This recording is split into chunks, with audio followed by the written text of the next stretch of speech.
Hey, real quick before we get started, I am hosting a free pre-launch box tournament for the Battle Spirit Saga card game. So it's going to be happening this Tuesday, March 21st at 7 p.m. It's going to be a best of 3 format, the same format as the launch event's doing. And it's going to be on Tabletop Simulator because not everyone has cards, because guess what? They're not out yet. So we're about half sold out as of making this video.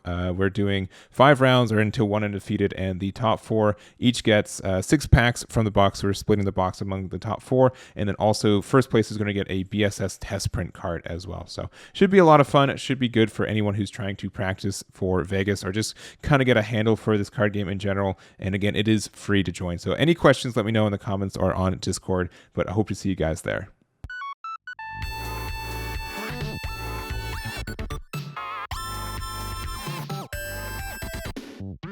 Hey everyone, Eggman here with another video, and today we're going to do a tier list for my thoughts of kind of the archetypes and colors for the first set of the card game Battle Spirit Saga, which has its pre-release this next weekend. It's a big one in Vegas. I'm going to be there. It should be a lot of fun, and I know a lot of people are trying to figure out how to play this game. There's honestly a lot of money on the line for this event too, so people are trying to figure out what the best idea and best ways to play this game, and I wanted to make a video kind of going over that and my thoughts as well. So it's just going to be pretty broad, a little overall for what it is, but I think this will be kind of helpful for anyone trying to get into the game and trying to figure out what they want to play in a week, essentially. So before we go into kind of the more general archetypes, I do kind of just want to go over the general colors for this card game as well. And our tiers are just kind of like tournament winners, so what I think would win in Vegas.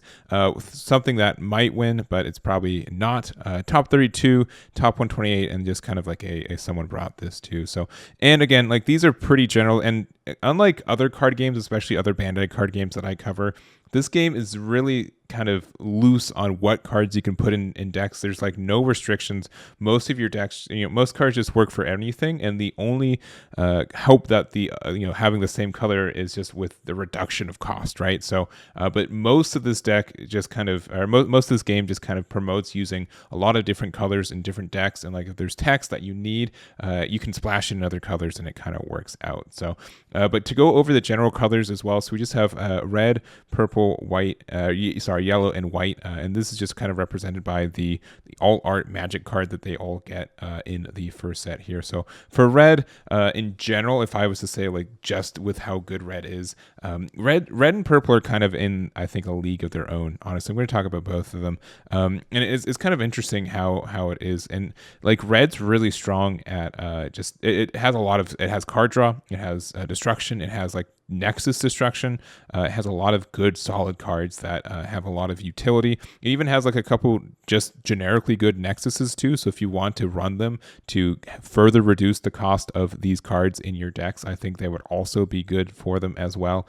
It's just a really solid color overall. Like overall, it's probably the best color at just being splashed in other decks and just having a good core for itself as well. I think purple is just kind of in the same spot. The only issue with purple is that I don't think it's as splashable in other colors. I think that you can get like a couple good cards, and there are some good Nexuses, but I think red's probably just generically better in that sense. If you want to go like halvesies with something, I think that is just a very good spot for you there. But there's a lot of back and forth. A lot of this is a lot of open-ended, and which honestly just means like if someone's running a pure yellow deck, they're probably going to do top 32, and like I'll put these kind of like top 32 just to kind of show that like yellow and white I think are not on the same tier, and I think if you play this a little bit more, you kind of like yellow itself. Like I'm going to put yellow way back here. Yellow is really strong in its own archetype, but it doesn't really play nice with any of the other archetypes as much, which is a little bit of a shame for the color. But it generally just keeps in its own color. It uses just a kind of like, we'll go over its archetypes. The archetypes for these are a little bit more strict in general, which means that the support for these archetypes can't be splashed into other archetypes either, which is kind of how that is. But I think yellow, and then white honestly has like some of the best cards in the game. The only issue with them is that they don't have like a really good cohesive archetype most of the time. Like there are archetypes for white in this game already, but most of them aren't super strong, and anything that's carrying them are just kind of how good the support cards are for them, which means if you just splash the support cards into other colors or better archetypes, that usually is what does better for you as well. So I think it's okay for what it is. Obviously, Ice Shield is going to be pretty much in every deck if you can afford it, and it's a very, very strong card that just dictates how the gameplay works for this game in general. And I think that there are going to be like white also like generically too, like kind of just plays in its own color, not as much as yellow, but I think that it's a strong color to support other archetypes that are just better in other colors, at least right now into set 1. So with that over the way, or out of the way, we're just going to do like 2 kind of archetypes for each color, and then 3 for white because they have like a weird one. But we do have, for example, the Star Dragons. I think Star Dragons has honestly a really good shot to win the game. Your XR there is just being able to reset your life total is fantastic in a lot of ways. Like that card just does everything. You get to reset your life total, and then you get to draw back up, or like, what? Resetting your life means you get more ramp for later, and then also has like board clear potential too. It's just a super strong card that I see like other decks try to splash it in every once in a while too. So I think there's a good chance. And honestly, since it's the poster child for at least the first set, and if you get a starter deck and a couple of staples from the red, for red from the set, I think you're in a really good spot too. So that's what I'm going to put is like, I would not be very surprised if this wins the entire event. I think it's very strong for what it is. And then we have kind of like the Pterosaur and Beast, and honestly, like these are kind of like really obnoxious for what they are.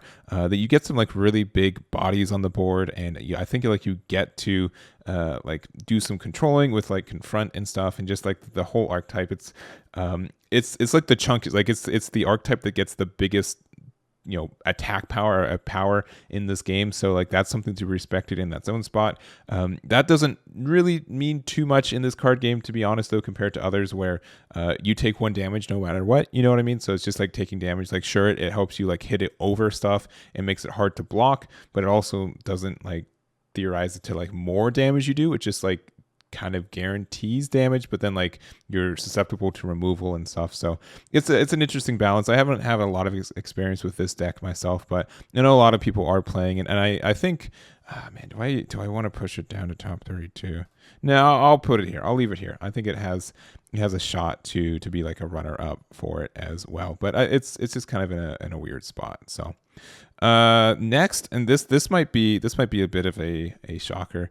I'm actually putting, so there's two kind of purple decks we're gonna go through. So first is like the curse one, and just going over through curse in general and all that. And honestly, I don't think that this deck's really good. I tried it a lot. I even made a video on it to try to make the deck work and just my thoughts on it, and it isn't good. It isn't good for what it is. I haven't had success with this. This card is really cool. The fact like Blood Curse is a really cool effect, but I've just never ever seen it go off based on my own testing. So this could just be, obviously this whole tier list is very personalized, right? And you go from there, but I don't think that this is a super strong archetype right now. I think that for if they kind of go into the keyword a little bit more, it could have some stuff for it. But like with testing, it just felt like there's better stuff you could be doing for the same cost for purple, and it just wasn't this one. So, but if you do want to play purple, my goodness, Soul Control is what I call it, or Core Control, whatever one you want to do, Soul Core Control.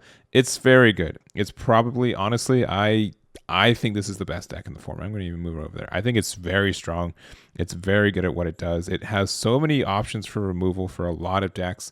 There are ways to tech against it because there is prevention for soul core removal in this game, but like other than that, like it's a very, very strong deck. You get card draw, you get cheap removal, you get to like spam stuff on the board. Like I think purple's in a really, really good spot for where it's at. So I think having something with Curse Dragon to be able to control what your opponent is doing, being able to keep their board empty, which means if you keep their board empty, it means that they don't get any cost reductions for future stuff, which is also very good.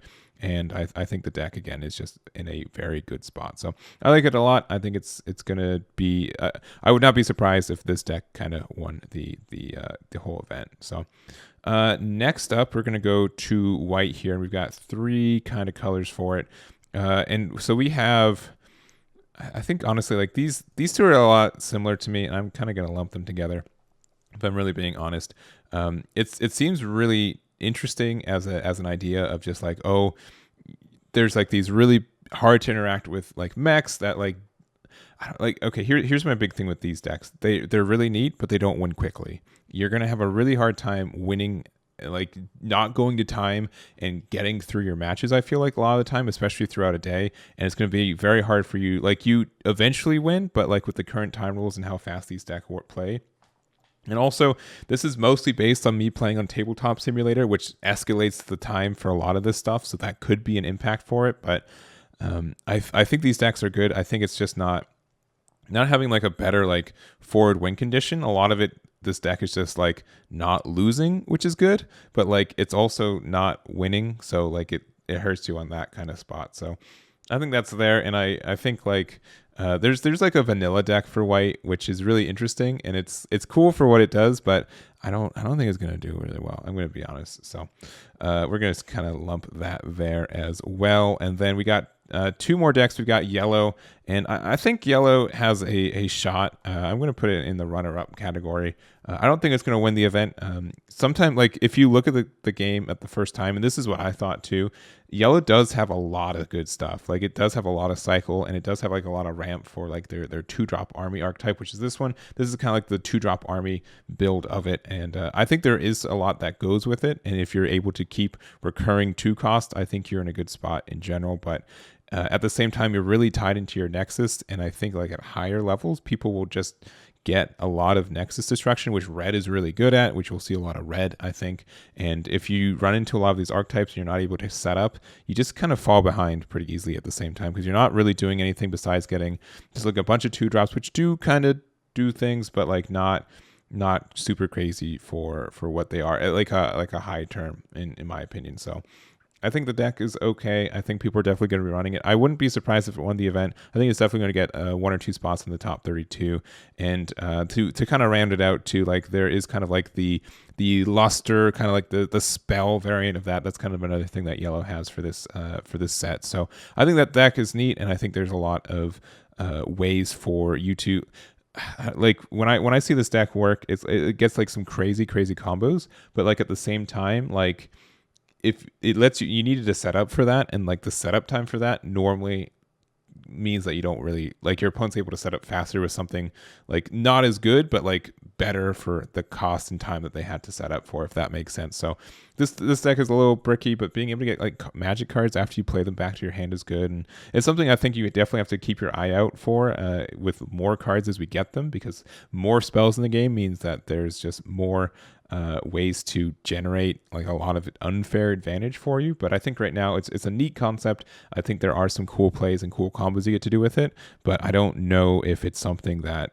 you could win the event with. I think it's something you could top with, but I don't know if winning is in the cards for that one. So anyways, this is my video for it. I know we did go pretty quickly through it, but for just kind of the wrapping up for it, I think red and purple is good. I think that's pretty much what I'm showing here. I think red and purple are the 2 better colors in the game right now.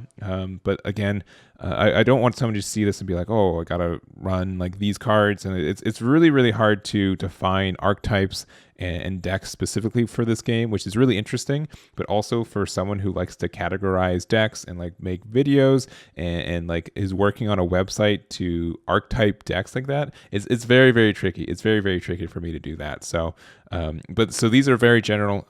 Make sure that you are keeping an open mind for a lot of these, and that a lot of these archetypes are very wishy-washy and can be kind of blend into each other at the same time. So, but again, curse and not curse, core removal and Star Dragons. I think those are the best 2 kind of archetypes, are like not archetypes but mechanics or whatever, like the ways that people are going to win, like engines I think are strong there. I think red and purple staples are just really good too in general too.